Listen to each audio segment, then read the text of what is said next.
Y por eso veis ese bote más grande que el otro. Esto lo ha hecho una compañera que es Violeta, que es diseñadora gráfica, y estamos ahora trabajando precisamente en este tipo de diseños. En hacer diseños que representen estas proporciones y estas matemáticas para que efectivamente ocurran este tipo de magias. ¿De acuerdo? Cuando uno trabaja con esto, ocurren estas cosas. El otro día estábamos en la reunión de esta empresa de Alkaline Care, que estamos ahora saliendo adelante con ella, estamos empezando a caminar con Alkaline Care, y es una empresa que se está dedicando a vender complementos nutricionales, complementos alimenticios, para llevar una dieta alcalina. Esto es un poco como el momento publireportaje. Pero no voy a contar mucho más, que quede ahí el tema, pero es más que nada para ilustrar el ejemplo. Y estábamos en la reunión y cuando Violeta nos presentó los diseños, claro, todos dijimos que este bote era más grande. Y nos gustó más el diseño. Claro que nos gustó más, claro que el bote era más grande. Porque estábamos percibiendo esas proporciones ahí detrás. Lo estábamos viendo, efectivamente. ¿De acuerdo? Ya habéis visto dos ejemplos. Fijaros cómo de determinante puede ser estas matemáticas en vuestras vidas. ¿Cómo de importante es esto? Cada día. Y os podéis imaginar, la gente que atesora estos conocimientos los estarán utilizando, supongo, ¿no? ¿Qué os parece? Al final del seminario vais a aprender a utilizar las matemáticas áureas para saber qué días del año y qué horas del día son las mejores, porque están en resonancia con esos números, con esa forma de interpretar la realidad. Y seréis capaces de aprovechar ese influjo, esa energía, ese potencial. Fijaros, estos son ejemplos de cómo se aplica o cómo podemos encontrar la proporción áurea en el cuerpo humano. Esto es la dentadura de una persona.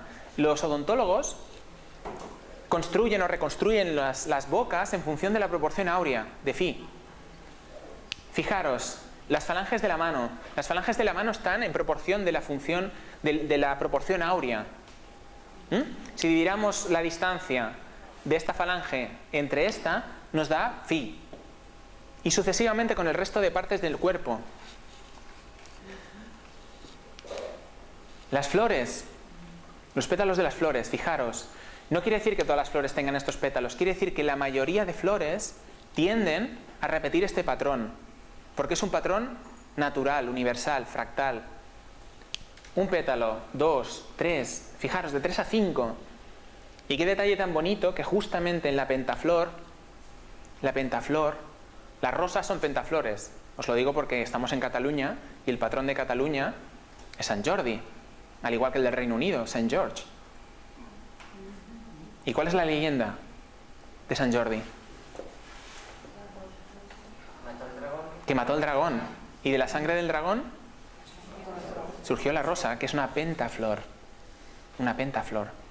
Los dragones, en la mitología, son los miedos y todos los temores que tenemos que enfrentar. Y eso los puede explicar muy bien Pepón, porque precisamente en sus talleres habla de estos temas. El despertar del héroe. Hay patrones mitológicos universales, patrones que se repiten y que están ahí. Y cuando hablamos de que Sant Jordi mató al dragón, es que de alguna manera se enfrentó a sus miedos, se enfrentó a su desconocimiento, y de la sangre, de ese enfrentamiento, de esa alquimia personal, nació la pentaflor. Y la pentaflor, ¿a qué está asociada? Al pentagrama. ¿Y qué es Phi? La proporción áurea que nos une a todos. ¿Lo vais viendo? ¿Cómo están las cosas codificadas? Fijaros, de 5 pétalos a 8 y de 8 a 13. Efectivamente, Fibonacci está en casi todo, porque en esta sala, por ejemplo, en la mayoría de construcciones y de arquitecturas no está Fibonacci. Y la pregunta es ¿por qué? ¿Por qué? Luego lo desvelaremos en el próximo capítulo. No, luego hablaremos más ampliamente. No, luego lo desvelaremos, no te preocupes que no lo dejaremos en el aire. Fijaros, la planta, el tallo de la planta, fijaros en las hojas. Una hoja primer nivel, otra en el segundo, tercer nivel 2, 3, 5, 8. Fibonacci de nuevo. Los árboles, las ramas de los árboles, ocurre lo mismo, pero los árboles no solo crecen hacia arriba, y al igual que las plantas crecen hacia abajo. Y las raíces siguen la misma lógica. Si todo lo que estamos viendo, todo lo físico que estamos viendo, vibra y es energía, genera una melodía, cuando estamos paseando por un bosque, estamos escuchando la octava sinfonía de la naturaleza. Mientras que cuando estamos en las ciudades, estamos recibiendo unas vibraciones armónicas totalmente distintas, o vibraciones en desarmonía. Por eso la gente dice, es terapéutico pasear por el bosque. Hay más razones, pero la razón principal es esta. ¿Y esto qué es? ¿Qué os parece? ¿Qué es esto? Ainhoa, ¿qué es esto? A ver. ¿Qué se te ocurre? Ha sido pregunta trampa, ¿eh? No tiene una iluminación por el árbol de antes, ¿sabes? Claro, claro. Esto es Notre Dame. Esto es Notre Dame en París. Es Notre Dame. Fijaros, Notre Dame está proporcionado respecto a Phi, a la proporción áurea. ¿Y por qué puede estar proporcionado? Porque el arquitecto sabía lo que estaba haciendo, ¿no? Efectivamente. Y fijaros, estos son contrafuertes de una catedral gótica. Los contrafuertes son la clave de que las catedrales góticas se sostuvieran como construcción de la forma en que lo hicieron.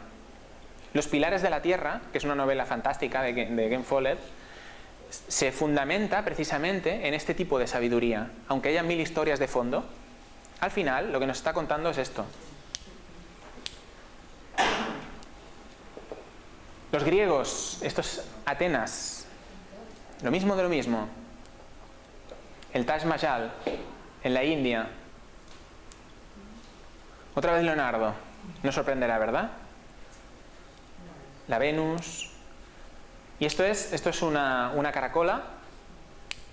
Y fijaros la escalera de caracol. Antes no os he contado bien el tema de la espiral, que por cierto aquí tengo que citar a Jordi, que está hoy entre nosotros, porque no hace mucho y me estaba apoyando. No voy a decir ni a qué se dedica ni demás, porque él me ha dicho que no lo diga, pero es una persona que tiene conocimientos amplios sobre el tema y quedamos un día y estuvimos contrastando conocimiento. Y él me dice, por cierto, dice, ¿sabes que lo que tú dices que es la espiral áurea no lo es? Y yo, bueno, casi me sujeto a la mesa, ¿eh? ¿Os lo podéis imaginar? Digo, ¿cómo? ¿Cómo que no es? Dice, no. Dice, lo que tú dices que es la espiral áurea es la espiral que parte de la secuencia de Fibonacci. Pero la espiral áurea sería una espiral que está siempre proporcionada con el número phi. Y son distintas. Sí, la espiral que yo hasta ahora llamaba áurea, y la voy a continuar llamando áurea porque entiendo que aunque no sea exactamente lo mismo, nace de ese principio. Y por lo tanto, como es la forma en que se manifiesta en el mundo físico, entiendo que continúa siendo divina y áurea, si queréis. Pero sí que es cierto que él tenía razón, tenía toda la razón. Normalmente, académicamente, a la espiral áurea se le llama la espiral que está siempre proporcionada con phi, perfectamente proporcionada con phi, digamos. Mientras que la de Fibonacci, si os habéis fijado al principio de la secuencia, los números, cuando los dividimos, no dan exactamente phi. 3 entre 2 da 1,5, por ejemplo, al comienzo. Y eso hace que no sea exactamente una espiral áurea. Pero bueno, es gracioso, ¿no? Cómo se te queda el cuerpo, ¿no? Cuando te dicen algo así, es como... Pero bien, muy bien, me dijo, dilo porque un día va a venir alguien y te va a decir, y toda la razón, Jordi, sí señor, gracias. Además me ha estado apoyando con otros temas y estamos colaborando en el desarrollo de una página web que tiene él, y yo voy a ir colgando ahí también artículos y demás. Todavía no se ha colgado, pero cuando esté colgada y demás, ya lo pondremos para que lo veáis y la consultéis. Perdón, dime. Lo que acabas de decir, es decir, la Fibonacci sería la numerología, pero no en sí la espiral. La matemática. Bueno, la matemática. La numerología es otra cosa. Sería la matemática, exacto, pero no Sí. en sí la estructura espiral. No, sí, a ver, es decir, de Fibonacci, de la secuencia Fibonacci, tú puedes dibujar una espiral. Y te va a ser una espiral... No sería áurea. No sería estrictamente, desde un punto de vista académico, áurea. Desde mi punto de vista modesto, es una espiral áurea. ¿Por qué? Porque es la espiral áurea que se manifiesta en el mundo físico. ¿Por qué? Porque las cosas en el mundo físico no están partidas con decimales. Se representan a través de números enteros. Tú no ves 1,618 flores o 1,618 pétalos de flor, ¿verdad? Si no, es la única forma de que pudiera aparecer phi de forma natural, ¿verdad? Y es así. Por eso entiendo que para mí, continúa siendo una espiral áurea. ¿Y esto qué es? El hombre de Vitruvio. He puesto este porque es lo del código da Vinci, ¿no? Tal, la película famosa y demás que salió, ¿no? Bueno, pero está muy bien porque salió a la luz pública toda una serie de temas que hasta entonces eran desconocidos y que gracias a este libro, a esta película, que aunque trata de forma un poco banal algunos temas, ciertamente ha hecho emerger el interés por todo ello. Y el hombre de Vitruvio tiene algo que es muy interesante. ¿Qué es esto? Un 5. Un pentagrama. Un pentagrama. Gran Leonardo. Conocía muy bien lo que hacía. Sabía perfectamente. Y no os podéis ni imaginar todo lo que hay aquí detrás. A nivel aritmético y a nivel fractal y a nivel de relaciones matemáticas. No se puede analizar hoy porque no nos da tiempo, pero es espectacular. Y no es que lo haya hecho yo, porque no me he dedicado a esto, sino que hay mucha gente que lleva años investigando este tema y ha encontrado relaciones matemáticas alucinantes. Y bueno, hoy vamos a ir hablando de películas y de series también, porque quiero que vinculéis todo esto a lo que estáis viendo al día a día. ¿Alguien ha visto la serie Fringe? ¿Os suena la serie Fringe? ¿No? Bueno, hoy no me voy a dedicar a explicar de qué va Fringe, ¿eh? Sí que os voy a decir que es una serie muy interesante para que trabajéis con estos conceptos y vayáis viendo cómo los insertan. ¿Qué veis en esa rana? ¿Veis algo raro? Sí. Efectivamente. Phi. Pero claro, si uno no sabe de la proporción áurea, como lógicamente la mayoría no saben, ve la serie, se traga phi y está alucinando con la serie, pero no sabe por qué. No sabe por qué. Bueno, sí sabe por qué, lo que pasa es que su inconsciente no le deja una nota por la noche. Efectivamente. Dos imágenes más de Fringe. El caballito de mar. ¿Qué veis en el caballito de mar? Efectivamente, la espiral áurea. Tenemos una espiral aquí, además está dibujado, la secuencia de Fibonacci. Y la cola del caballito, fijaros, esa cola. Además se ve segmentado, es perfecto. Y esa mariposa, que es una mariposa, es una imagen retocada, ¿qué más tiene? Efectivamente, se ven los huesos como si fueran manos, ¿no? Como si fueran las falanges de los dedos. Lo que os he explicado antes de la proporción áurea.